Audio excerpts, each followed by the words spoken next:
उस राह पर जिस राह पर सब ही चले, क्यों ना चुने वो रास्ता, देखिए, जिस पर नहीं कोई गया।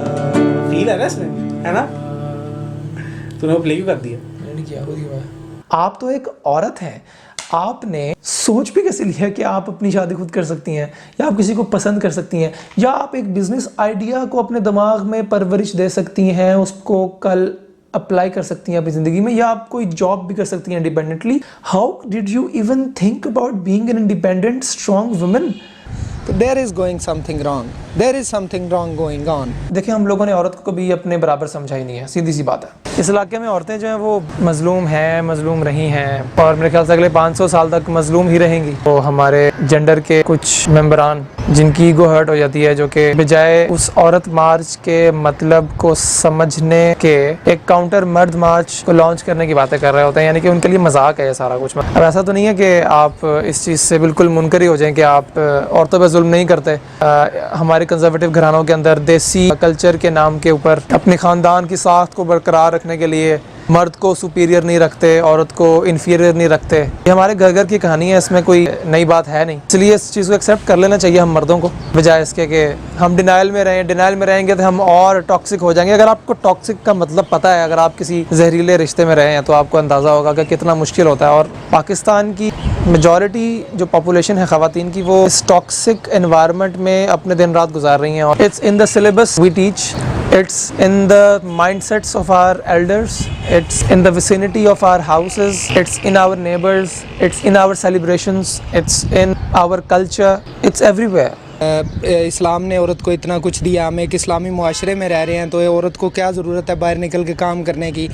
हम अगर मियाँ बीवी हैं, मियाँ बीवी से पहले अगर औरत बेटी है तो उस वक्त उसको उसका बाप फीड करता है, पालता है, और जब वो किसी के घर चली जाती है वो उसे अपनी इज़्ज़त समझता है, उसकी हिफाजत करता है और उसे खाना देता है और उसके नानो नफ़का को पूरा करता है।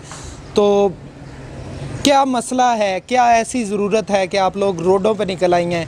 क्या ऐसी ज़रूरत है कि आप इस तरह के प्ले कार्ड्स उठा के बाहर आ गई हैं? क्या ये बेहयाई की तरफ नहीं लेके जा रहा हमारे मुआशरे को? Being in Islamic Republic of Pakistan, हम जिस तरह से रखते हैं इस्लामी मुआशरा तो मैं नहीं कहूँगा, हमारे मुआशरे के अंदर, इस मशरिकी मुआशरे के अंदर औरत को रखते हैं, तो हम उसे जिधर घर रहने के लिए कहते हैं, तो कहीं ना कहीं हम उसकी सोच को भी चार दीवारी के अंदर बंद कर देते हैं। हम उसको उस चार दीवारी से निकलने नहीं देते। मतलब अगर हमारी घर की खातून किसी सोशल इशू पे बात कर रही है, किसी बाहर के मसले पे बात कर रही है, तो एक जो टॉक्सिक मर्द है वो उसी वक्त उससे कहेगा तुम्हारा इन चीज़ों से क्या लेना देना, तुम्हारी ज़िंदगी और तुम्हारी कुल कायनात तो ये चार दीवारी और सिर्फ मैं हूँ। मतलब ठीक है यार, आप हैं, इससे कोई इनकार नहीं कर रहा। अगर वो बाहर के बंदे की बात कर रही है तो ज़रूरी नहीं है कि वो उसके साथ भाग जाने वाली है। ऐसा नहीं होता यार, बात कर रही है तो इसका मतलब है सिर्फ बात कर रही है। अगर कुछ पढ़ी लिखी ख़वातीन कुछ पोश इलाकों में अच्छे अच्छे घरों की अच्छी अच्छी फैमिलीज़ के अंदर थोड़ी सी इंडिपेंडेंट हो गई हैं, तो उसका मतलब ये नहीं है कि पाकिस्तान के अंदर ये मसला हल हो गया। जो हमारा फ्रेगमेंट ऑफ मेल्स है ना, उनको हमने सोसाइटी के अंदर मॉरल गार्डियनशिप दे दिया कि जी हमारे जितनी मॉरल ओनरशिप है ना, वो एक घर के अंदर वो एक मर्द के पास है। हमें एंटाइटल कर दिया गया इस गार्डियनशिप के। तो ये एंटाइटलमेंट जो है ना, हम समझ रहे हैं कि हमारे बाप की जागीर है। ये हमारे बाप की जागीर नहीं है, ठीक है, ये सोसाइटी की कलेक्टिव जागीर है और हर किसी का राइट है कि उसके पास उसकी अपनी मॉरल गार्डियनशिप हो। और आज जब एक्सपोजर मिल रहा है ख़वातीन को, जब ख़वातीन को नज़र आ रही है सिस्टम की यार अच्छा नहीं, ओनरशिप जो है वो शेयर्ड होनी चाहिए और आइडियल सोसाइटीज़ के अंदर ऐसा होता है, तो ये चीज़ जो है ना अब उस ईगो को ड्राइव कर रही है जो मर्दों के अंदर से एकदम निकल के बाहर आ रही है। इधर का मुझे लाहौर का तो नहीं पता, लेकिन हमारे इलाके में ये ख़वातीन हैं जो मर्द को अपनी जहरीली मर्दानगी दिखाने पर मजबूर करती है।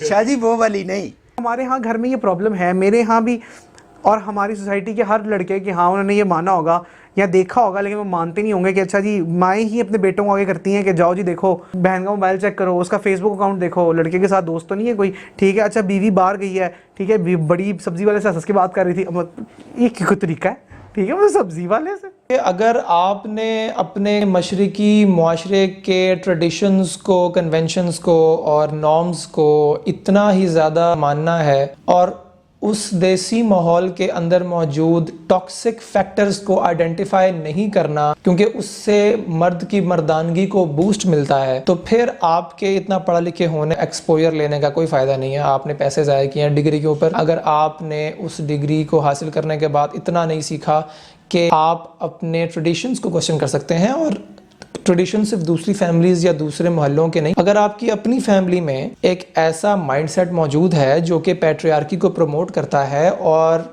ख़वातीन को उनके हकूक़ देता नहीं है, उनसे भीख मंगवाता है उनके हकूक़ की, तो फिर मेरे ख्याल से you are a part of the problem, not part of the solution. इस गैर ज़रूरी मर्दाना ताकत का क्या पॉसिबल इलाज हो सकता है? आप अगर आज़ाद ख़वातीन को बर्दाश्त नहीं कर सकते तो उन पर ताने कसने और उनको कैरेक्टरलेस कहने और उन पर तोहमतें और इल्ज़ाम लगाने के बजाय एटलीस्ट कोशिश करें कि जितनी लिबर्टी आपने इंजॉय की है इस माशरे के अंदर, एटलीस्ट उतनी लिबर्टी ज़रूर दें। फिर आहिस्ता आहिस्ता आपको अंदाज़ा हो जाएगा कि they are equal human beings, they can feel anything, they can get into depression, they can be influenced by your toxicity, they can like someone, they can marry someone, they can seek their favorite profession, they can work wherever they want, they can go to wherever they want, they can even change the country like you want to go out of the country for a better future। ये मसला पैसा कमाने का या बाहर निकल के काम करने का नहीं है, मसला उनको उनकी ड्यू रिस्पेक्ट देने का है। मसला ये है कि अगर आप कोई फ़ैसला लेने जा रहे हैं और आप औरत से भी पूछ लेते हैं और उसकी राय को भी शुमार कर लेते हैं, तो इट्स नॉट बैड। ऐसा होना चाहिए, इससे उसको भी फील होगा कि यार आई एम समथिंग, मेरी भी कोई अहमियत है, मैं भी कुछ हूँ।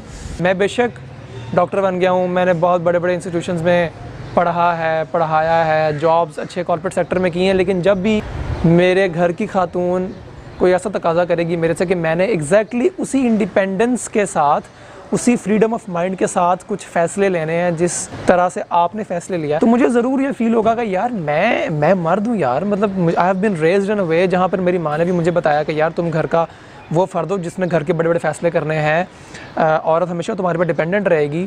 तो मैं इस सब चीज़ों के साथ फ़ाइट करते हुए बड़ा हुआ हूँ। अच्छा जी, आपको पता है महविश याद को निशाने इम्तियाज़ मिला है, आपको नहीं पता उसने क्या किया, आपको नहीं पता उसने स्टार्ट कहाँ से किया, आपको नहीं पता उसने कितनी मेहनत की, आपको नहीं पता उसने कितना रेवेन्यू कमा के दिया, आपको नहीं पता उसकी वजह से आपकी इंडस्ट्री में कितना फ़ायदा हुआ है, इकॉनमी कितनी बेहतर हुई है।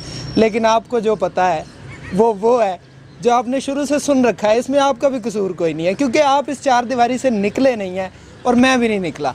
इसीलिए मैंने भी यही सोचा है जो आपने सोचा है कि महविश याद ज़रूर उसने कोई ऐसी अश्लील हरकत की है जिस वजह से उसे सितारा इम्तियाज़ मिला है, वरना लड़कियों को कहाँ मिलता है यार। क्योंकि ये बात मैंने की है इसलिए ये बात सच्ची है, चाहे मैं कुछ नहीं जानता। ये बात है, हमारी हिपोक्रेसी मज़ीद खुल के सामने आती है कि अच्छा जी एक काम हम करते हैं जो कि गलत है, लेकिन किसी खातून को करते देखेंगे, जैसे स्मोकिंग कह लें, जैसे ट्रैवलिंग, ठीक है, हम देखेंगे तो हम उसको बाकायदा जज करेंगे, ठीक है। अब वो हम जज कर रहे हैं क्योंकि हम समझ रहे हैं कि हम ठेकेदार हैं, ठीक है। मतलब किसने हमें ठेकेदार बनाया है, कौन है, क्या, व्हाट एक्चुअली ट्रिगर्ड दिस ठेकेदारी। मैं बहुत पुरुमीद हूँ, मैं बहुत पुरुमीद इसलिए हूँ कि आने वाली अगली 2 जनरेशन्स जो है ना पाकिस्तान की, वो काफ़ी पाकिस्तान के लिए अच्छी साबित होंगी, क्योंकि मेरा ये मानना है और मेरा ये बिलीफ है कि हमारी जनरेशन जो ख़ास तौर पे है ना, वो एटलीस्ट प्रॉब्लम्स को मान जाती है, एटलीस्ट वो इस बात को एक्सेप्ट करती है कि हाँ प्रॉब्लम एग्जिस्ट करती है, हाँ ये प्रॉब्लम है कि हमने एक खातून को ज़िंदगी भर उसके बैठने के तरीके के ऊपर जज किया है, हमने उसको कहा है कि हाँ तुम सीधी होके बैठो, और एक खातून जब पूरी ज़िंदगी इस बात पे जज होती रहेगी ना कि वो भैंस मैंने टांगे बंद करके बैठनी है, मैंने बाइक पे दूसरी तरह बैठना है, दूसरी तरह नहीं बैठना, तो वो बेचारी का दर्द महसूस हमारी जनरेशन कर सकती, मैं एटलीस्ट कर सकता हूँ।